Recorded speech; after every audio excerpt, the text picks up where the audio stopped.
Hi hello नमस्कार, कसे आहात सगळे फ्रेंड्स। आज मी तुमच्यासोबत शेअर करणार आहे गरमागरम असं सुक्या बोंबीलचा मसाला। सो व्हिडिओ शेवटपर्यंत नक्की बघा। फ्रेंड्स, हा जो बोंबील मसाला आहे ना, हा कुठल्याही भाकरीसोबत म्हणजे ज्वारी, बाजरी, नाचणी, तांदळाची किंवा चपातीसोबतसुद्धा खूपच अप्रतिम लागतो। सो नक्की ट्राय करून बघा आणि जर तुम्ही ट्राय केलं तर मला नक्की कमेंट करून सांगा कशी झाली ती ही रेसिपी। सो चला पाहूया त्याच्यासाठी लागणारं साहित्य। इथे मी घेतलेलं आहे काही सुके बोंबील ज्यांचे तुकडे केलेले आहेत। त्याच्यानंतर इथे घेतलेला आहे पेस्ट करण्यासाठी लसूण। हा गावठी लसूण आहे, आल्याचा तुकडा आणि काही हिरव्या तिखट मिरच्या। तुम्ही कमी तिखटही घेऊ शकता, 4-5 आहेत ह्या। त्याच्यानंतर इथे घेतलेला आहे 2 बारीक चिरून कांदा आणि 1 टोमॅटो आणि थोडीशी कोथिंबीर। नंतर त्याच्यात ॲड करण्यासाठी इथे घेतलेलं लाल तिखट, हे एव्हरेस्टचं तिखालाल आहे आणि हळद। सो फ्रेंड्स, आता आपण बघूयात ह्याची कृती। सो सर्वात आधी मी वाटण करून घेणार आहे, म्हणजे पेस्ट तयार करून आहे, खलबत्त्यात टाकून घेणार आहे। लसूण, आलं आणि मिरची जाडसर पेस्ट वाटून घेणार आहे मी। तुम्ही बारीक पेस्टही वापरू शकता आलं लसणाची। आता ही छान प्रकारे कुटून घेणार आहे आपण आणि आता ही पेस्ट तयार झाली की आपण बोंबील मसाला तयार करायला घेणार आहोत। फ्रेंड्स, ही बघा आता आपली पेस्ट जाडसर वाटून तयार झालेली आहे। आता फ्रेंड्स, मी तुमच्यासोबत शेअर करणार आहे की बोंबील कसे साफ करून घ्यायचे। ऑलरेडी साफ केलेले आहेत, पण तरी पण आता हे तुम्हाला माहिती आहे का, बोंबीलचा वास येतो। सो तो वास कमी होण्यासाठी इथे मी काय करत आहे, एक तवा तापत ठेवला होता। तवा चांगला तापल्यानंतर त्याच्यावर बोंबील ॲड केले आणि तेल टाकून फास्ट ह्याच्यावर बोंबील कलर चेंज होईपर्यंत परतून घेणार आहे। त्याच्यामुळे काय होतं ना फ्रेंड्स, बोंबीलचा जो वास असतो ना तो थोडाफार कमी होतो आणि खाताना आपल्याला तो वास जास्त येत नाही। सो अशा प्रकारे छान प्रकारे आपण हे परतून घ्यायचे आहेत फास्ट फ्लेम ठेवून, जोपर्यंत त्याचा कलर चेंज होत नाही। हे बघा आता इथे कलर चेंज झालेला आहे आणि डायरेक्ट आता हे बोंबील तव्यावरून मी डायरेक्ट पाण्याच्या बाउलमध्ये ॲड करणार आहे। आता आपल्याला हे धुवून घ्यायचे आहेत। सो इथे मी 2 बाउल ठेवलेले आहेत पाण्याचे, थंडच पाणी आहे। सो हे बघा आता छान प्रकारे चोळून घेतलं, जास्त वेळ नाही ठेवायचं आहे, लगेचच काढून घ्यायचे आहेत। आता हे मी दुसऱ्या बाउलमध्ये टाकत आहे धुण्यासाठी। हे बघा सगळा कचरा निघून गेलेला आहे। आता परत हे धुवून छान प्रकारे चाळणीत नितळत ठेवायचे आहेत। सो अशा प्रकारे आपले बोंबील हे छान स्वच्छ होऊन जातात। सो तुम्हीही नक्की ही टिप ट्राय करून बघा। आता कढई तापत ठेवली आहे, त्याच्यात मी ॲड करणार आहे तेल। तेल गरम झाल्यानंतर त्याच्यात आपण आता ॲड करूयात 2 बारीक चिरलेले कांदे। सो कांदासुद्धा ॲड करून झाल्यानंतर छान प्रकारे परतून घ्यायचं आहे आपल्याला, थोडासा असा पिंकिश ब्राऊन होईपर्यंत। आणि बघ नंतर त्याच्यात आपण ॲड करणार आहोत टोमॅटो। सो छान प्रकारे कांदा आता आपण परतून घेऊयात। फ्रेंड्स, तुम्हाला बोंबील आवडतात का हे नक्की कमेंट करून सांगा। तुम्ही आज संडे आहे तर संडे स्पेशल तुम्ही काय बनवलं आहे हे सुद्धा मला नक्की कमेंट करून सांगा। सो तुम्ही तुम्ही बोंबील कशा प्रकारे बनवता, तुमची रेसिपी कशी आहे तेही कमेंट करून सांगा, किंवा ही रेसिपी जर तुम्हाला आवडली असेल तर तेही कमेंट करून सांगा। सो आता आपण ॲड केलेली आहे जी आलं लसूण आणि मिरचीची पेस्ट आहे ती सुद्धा आपण छान प्रकारे परतून घेणार आहोत।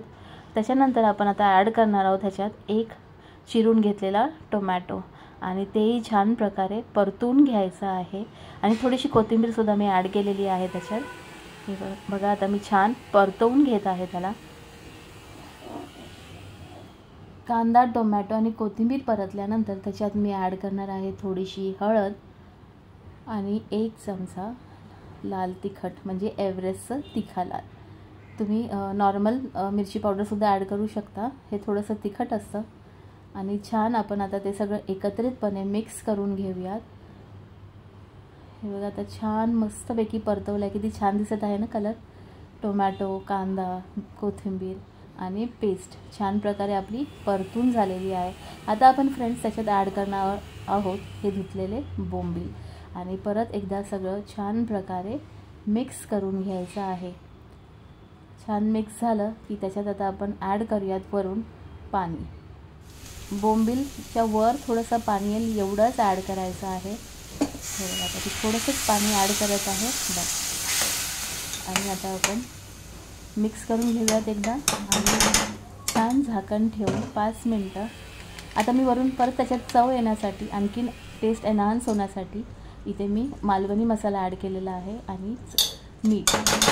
आता छान प्रकारे मिक्स करूयात आणि झाकण ठेवून वाफवून घेऊयात। त्याच्या आधी झाकण ठेवण्याआधी मी ते ॲड करत आहे 1 कोकममुळे आणखीन टेस्ट वाढते बोंबील मसाल्याची. नाही ॲड केलं तरी चालेल, पण कोकमामुळे आणखीन टेस्ट एनहान्स होते. सो आता झाकण ठेवूयात आणि छान प्रकारे 5 मिनटं वाफवून घेऊयात स्लो फ्लेमवरती. हे बघा आता हे तयार झालं आहे, छान उकळी फुटली आहे बोंबील मसाल्याला. परत एकदा चांगलं मिक्स करून घेऊयात आपण.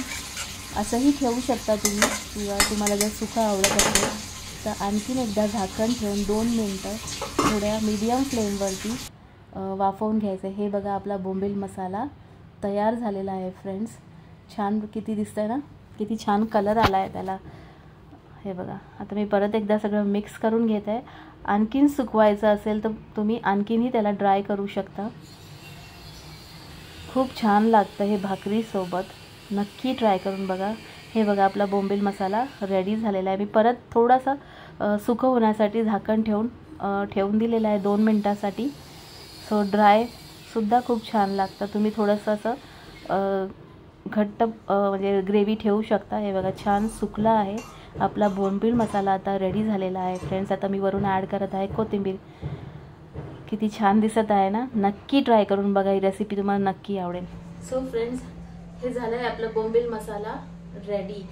ज्वारीच्या भाकरीबरोबर, नाचणीच्या भाकरीबरोबर, तांदळाच्या भाकरीबरोबर खूपच छान लागतं. नक्की ट्राय करून बघा. जर रेसिपी आवडली असेल तर व्हिडिओला लाईक करा आणि कमेंट करायला विसरू नका. जर तुम्ही रेसिपी ट्राय केली तर नक्की मला कमेंट करून सांगा की रेसिपी तुम्हाला आवडली की नाही ते. आणि चॅनलला सबस्क्राईब करायला विसरू नका. जर तुम्ही नवीन फ्रेंड्स असाल तर चॅनलला नक्की सबस्क्राईब करा. सो फ्रेंड्स, पुन्हा भेटूयात नवीन अशा रेसिपीसह. तोपर्यंत bye bye. Have a nice day and take care.